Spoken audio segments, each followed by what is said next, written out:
So today we're going to take a look at how you can personalize your Xbox, basically add colors and like a theme to the background. So as you can see here, which is on my home screen, you can see I have this breathing like background where the lines go up, and I also have it themed pink. So how I did that was, I just go across from my top row to my settings cog. Once we're in settings, we just want to go to general, personalization. Once we're in here, there's a few different things we can do. So one thing we can do is click our color and theme.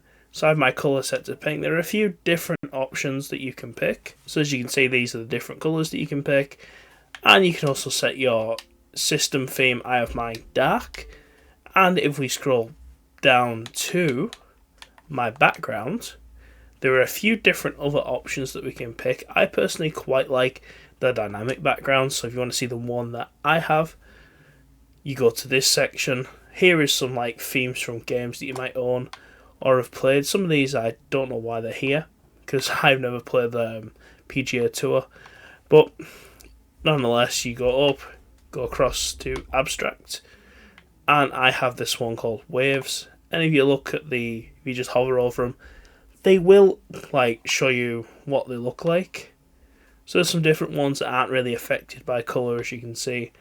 But like this one here, where it has the green on the thing, but it has the pink on the icon, and then there's this one.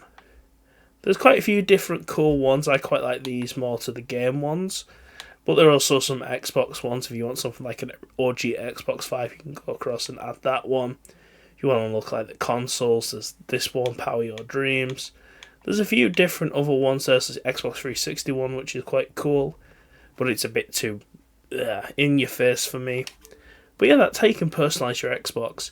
And there's some other options here from achievement art and that. If you find an achievement art picture you quite like, you could use that as your background.